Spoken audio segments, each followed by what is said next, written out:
there is such a concept as called Napoleonic legend, and people who subscribe to Napoleonic legend believe that Napoleon was one of the greatest reformers who had in mind creating a unified Europe based on liberal ideas, one currency, one state, something akin to European Union that exists today in Europe. But the story is certainly much more complex in that Napoleon was, of course, the champion of revolutionary ideals, but on the other hand, he was also in many respects, a traditional ruler who pursued power, who pursued conquests to achieve it. And so he is a very complex individual. There are many aspects to his career that are fascinating, but there are some aspects that are quite troubling. So his legacy is still being debated, as it is often cited.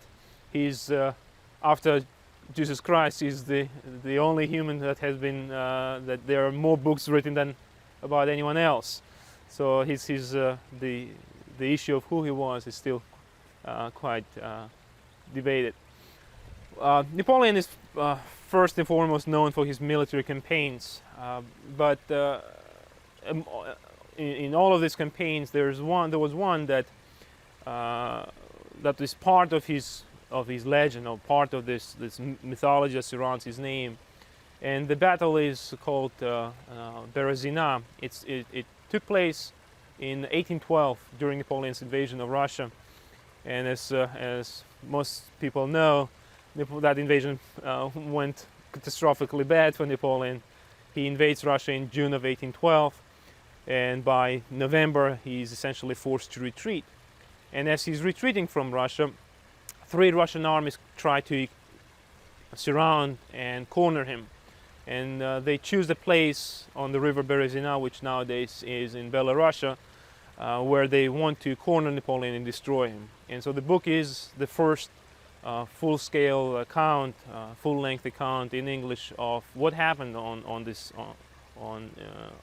banks of this river back in November of 1812. If we look on the global scale, what we see is that the struggle between Britain and France enters its 10th year.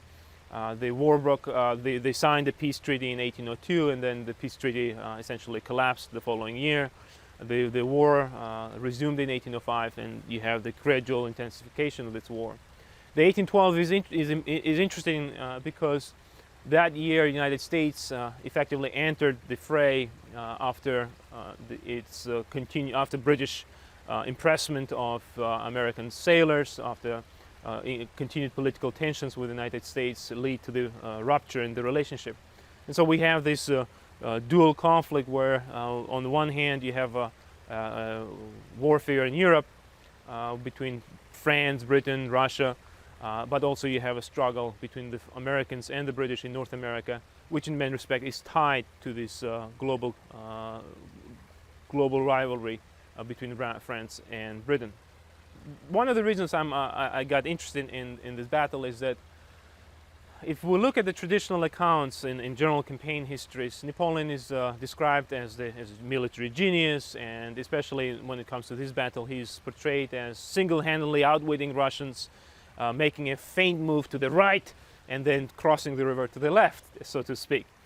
And so I was always fascinated by this idea, by this how smart Napoleon was at Berezina. So I decided to look closer at the event on the river, and I looked at the Russian archival documents, and what I realized is that the story is actually wrong. That the main reason why Napoleon was saved was actually Russians mismanaging the whole operation. The rivalry between Russian generals, the misinformation that they, in many respects, fed each other, plays a much greater role than Napoleon's personal role. In fact, Napoleon plays the least role in this campaign, in this battle, and it's his generals, his marshals like Marshals Oudinot or Victor, who distinguished themselves. But their stories are often sidetracked or not discussed. And the other thing that is appealing about this battle is a story of human tragedy. It's a tragedy on the large scale. Just imagine, probably the setting is quite appropriate since I'm standing with my, with my back against the lake. But imagine now the French army cornered with a river on one hand, two Russian armies attacking from one side, and another Russian army being across the river. And so they have to escape. It's a winter time. And so one way they can escape is by crossing the river. But it's cold. They have to build a bridge. And so we have here several hundred engineers. Many of them are French, but the majority of them are Dutch and Polish. And so they decide to sacrifice their lives by entering the frigid waters of Berezina and building the bridge literally on their shoulders. And so they stand there in these freezing waters, building the bridge as they are dying. But they build the two bridges in a day and a half and allow the army gradually move across. But the sense of the fact that the bridges are built also gives some sense of safety to thousands of people who follow the army. And remarkably, many of these people decide to postpone crossing the river and stay on the other side of the river, saying that we can cross it tomorrow. The bridges are here. And what happens is that when the battle begins, these bridges start cracking and collapsing. And so tens of thousands of people rush into the river trying to cross. And you can imagine this human tragedy on this vast scale. And we have, when I was reading through memoirs, we have such poignant pictures of mothers dying and giving away their children to soldiers, hoping that they will be able to save them. And there is one scene particularly where a pregnant woman, she was accompanying a regiment, and she was almost I think 7 or 8 months pregnant. And so right there on the banks of the river, amidst this chaos and atrocity, she actually gives birth to a child, and she dies giving birth to this baby boy. But the soldier saves the boy and carries him through the winter, through this death and destruction, and she saves him. And then 6 years later, he finds him in Paris as the young boy is running around the orphanage. Napoleon arrives to Berezina on 26th of November, late on 26th of November, and by this time he already has his troops already have began building the bridge. And so he stays throughout the 3-day battle. He stays around the bridges, and he personally supervises. But the accounts that I have looked through memoirs or reports tell us that he was very detached in many respects from active participation in the battle, and he gave plenty of flexibility to his generals and to his marshals to direct the battle. So we have Napoleon more of overseeing it, but not actively engaged in it.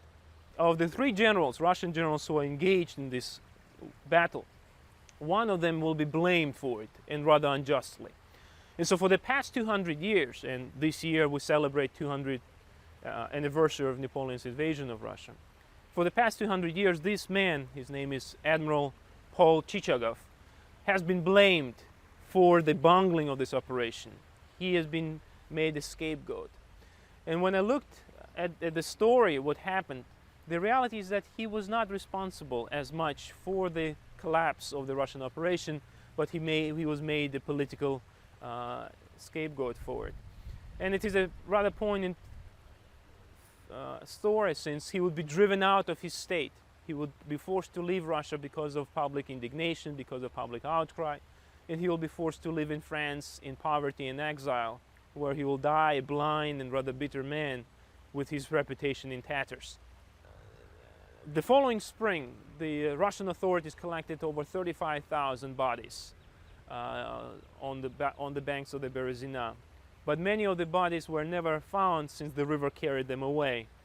In fact, a few years after the battle, when a European visitor came to Berezina to see the site of the battle, the locals told them that there were so many bodies inside the river that the river actually changed the course, and it was flowing slightly differently. And there was an island in the middle of the river that was created as a silt, and dirt was carried over the bodies of the perished. Most of these dead were non-combatants. That is, many of these were not soldiers. They were people French and other who followed the army from Moscow, fearing for their safety from the Russian troops, and they perished there in thousands. Well, one of the reasons that the story has been looked from one side is the language barrier. Is that not many Napoleonic scholars speak Russian or have the opportunity to go to Russia to work in the archives. And so what happened is that over the past 2 centuries, much what has been written about Napoleon was written from the French perspective, since French material is much more available. And so we look at the French documents, we'll look at the French memoirs or Napoleon's writings themselves, and we'll look at the events through the eyes of the French. But in the last few years, in the last two decades especially, more and more material is available from Russian archives, from Russian side, and that causes us to reevaluate Napoleonic wars and events like Berezina. And so my role, in fact, in many respects, my niche is bringing these materials to the wider world, to the Western world. And so my publications in Berezina is part of this ongoing series of reassessing Napoleonic wars, is actually based on bringing new material and looking at the war, looking at the battles from a new perspective.